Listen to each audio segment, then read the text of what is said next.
Good evening. Hello, everybody. I'm Liz. If you're new and checking out this Facebook Live, I do a Facebook Live every single week. I'm a physical therapist, and I kind of touch base on some of the subjects that involve more so of your body and how it relates to biking. I am going to touch base into some other like biking more centric stuff going on in the future, but for right now, I've only done more so body related stuff. So if you're new here, welcome. And if you know the gig and know that I do these videos, thanks for popping in, and I'd love to know that you are here. If you're catching the Facebook Live, say live. And if you're stopping in for the replay, I'd love to know that you're here. Replay for me. Comment that up below. So tonight we're going to talk about breathing and climbing. And last time we talked a little bit more so about breaking down why you get out of breath when you're climbing. And we talked about how you need oxygen, and that's your demand. And we talked a little bit about body efficiency. That is kind of how your body is working together as a whole. And we talked about muscle efficiency.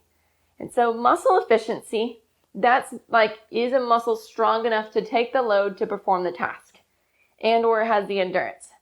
Then we also talk, and what we're going to break down a little bit further into tonight is about body efficiency. And more so upper body efficiency. So I was trying to rack my brain of how best to convey this to you guys and how best to teach you. And so I thought breaking it up upper body and then lower body as an easy way to kind of suss this out and to give you guys a little bit more information about it. And also see if you needed to check in and look into this part a little bit more for your climbing and for your breathing demands and oxygen demands. Because if your body works better as a whole, then it's not going to require as much extra strength, extra muscle functioning, and it's also might potentially work some of the more correct muscles that you're supposed to be using versus using some other guys that aren't meant to be doing specific jobs, which can keep you out of the injured realm. So going more into our body efficiency, I want you to think about a machine, or even better yet, somebody has had a stroke. So if somebody has had a stroke, I think everybody can relate to somebody that, or knows somebody that's had a stroke, that their body doesn't work quite as well as it used to. They can't utilize certain muscle groups, they utilize other ones, and they can't technically do it as efficiently. So then they end up as a whole being more tired, more fatigued, and more out of breath when trying to do simple tasks. We're going to overlay that same concept and idea to you.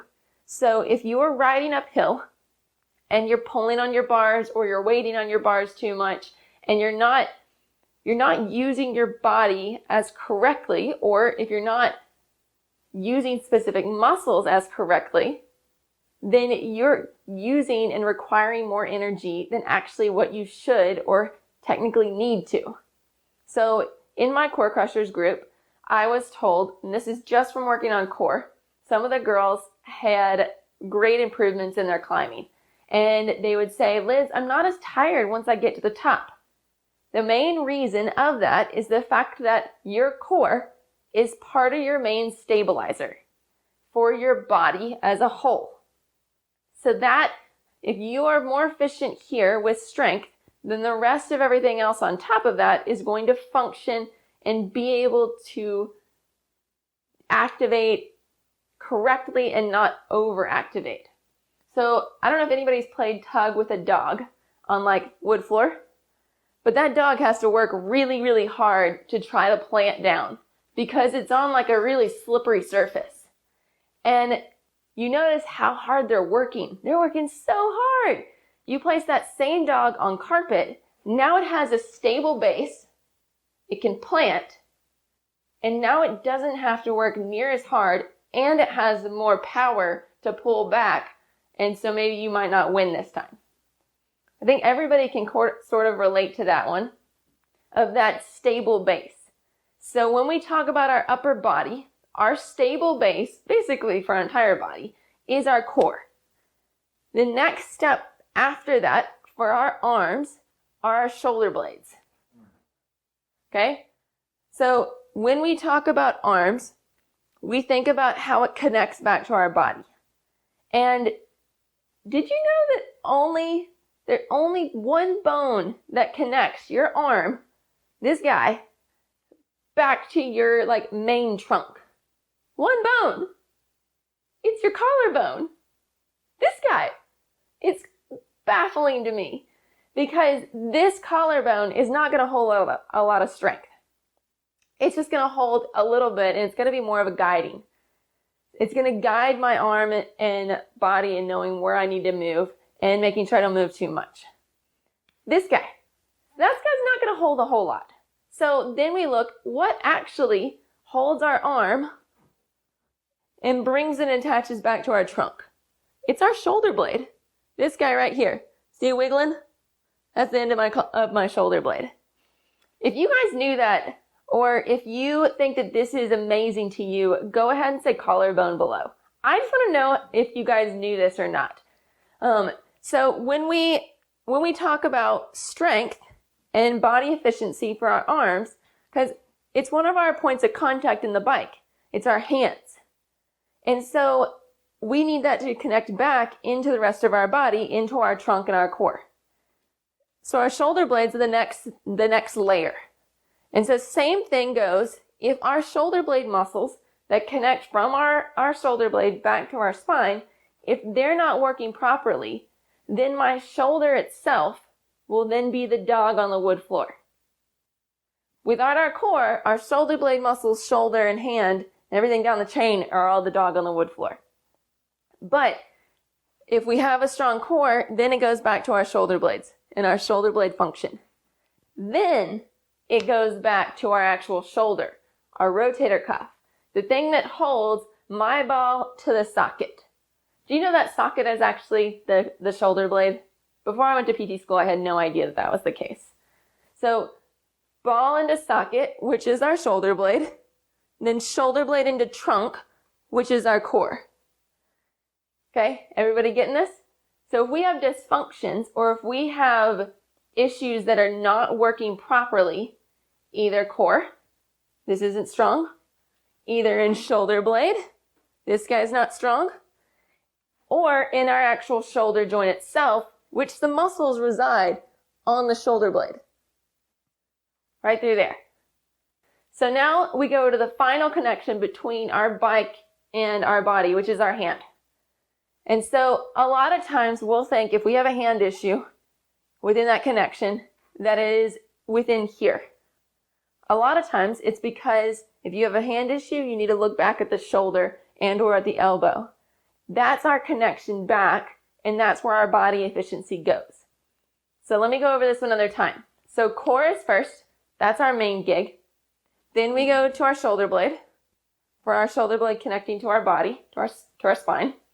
And then we go to our shoulder itself through here. And then we go out to our hand. And that's how we function within our upper body. Now you're like, well, Liz, that's great and all, great information, but how do I know if I have any of these issues to help me with climbing, to help me with riding my bike? And if this is one of my bigger issues and one of my biggest fishes to fry? Well, we're going to go over 2 different exercises that are going to help you pin down a little bit into what might be a little bit off versus not. One is just our shoulder rotation in and of itself, which is going to take our shoulders and our shoulder blades. The next one is going to connect in our core with our shoulder function and see how that goes within those 2 firing together. Okay? That makes sense? Cool. So first one for our shoulders, it's basically if you can reach over and touch the top of your other shoulder blade and you have good movement, good mechanics, you're extending through here. If you can do that nice and easy, then your shoulder is functioning pretty good when it comes to that range. Okay? Now we're going to do the opposite. You're going to come behind and touch the bottom of your shoulder blade. Feel that? See that like little tip that I can wiggle? It's going to connect and come back. Because if I don't have these ranges of motion, then I'm not going to be as strong on the bike, and that's going to be a breakdown in my system for my hands or a breakdown in my system for the rest of how I want to control my arms and my shoulder blades. that's going to make my other muscles, maybe my pecs, maybe my low back, maybe my neck, have to work even harder, working and using other muscles that I may not want to use, that aren't as efficient to use, but it's how I'm going to use to get the task done of getting up the hill. How many of you have ever felt neck tightness whenever you get to the top of the hill? That's a sign that you have other body efficiency, specifically upper body efficiency issues that you might need to be addressing. Okay? If you have neck pain at the top, go ahead and say neck pain for climbing and let everybody else know that they're not alone, because I know that I used to. And I would get to the top of the climb and be like, oh my gosh, Liz, what did you just do to yourself? Why? Why did you have this neck pain? And so I've been working a lot more on my upper body strength and also on my core strength, and that's been helping a ton for me. Now I get to the top of the climb, I feel pretty good. So that's exercise number 1, is testing, can you reach the top of your other shoulder blade? And can you reach the bottom of your other shoulder blade? You'll obviously do this on both sides because you've got 2 arms. Cool. Does this all make sense? All right, so now we're going to drop this down and we're going to go over our second exercise to test to see if you have other upper body efficiency issues. Okay? This one is going to go more towards our core, and you're going to be more in a kneeling plank. And if you did my last challenge, then you have already done this exercise. So kneeling plank.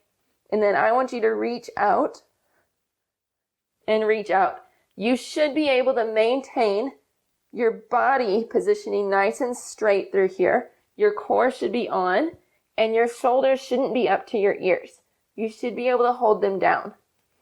You should be able to do this for at least 20 times each side.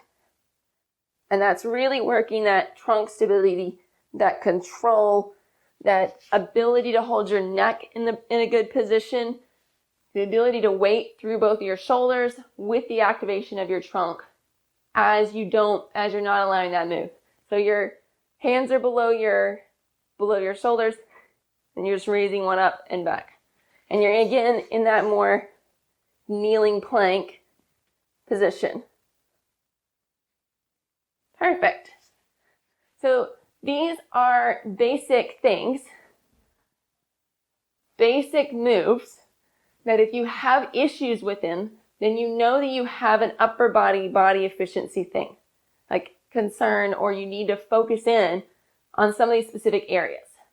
Because if that hurts your neck when you do 20 of them each side, or if you can't actually reach across or reach under, then you know that your shoulders aren't using, and they're not being activated as well for you to use the correct muscles for all your movements. I hope that this makes sense. I hope that it's not too far out there, because it's a little bit more. This is kind of what I do as my jam. I look at people and I see how they move, and if they're using the right muscles or not. That's what I do for every fitness examination and PT examination. This is what helps people move better and feel better on the bike and off the bike. I hope that you guys have a wonderful night. And if this was helpful, go ahead and say helpful down below. I'd love to know. And if you want more of a lower body efficiency thing, kind of similar format, let me know below as well. Bye, guys.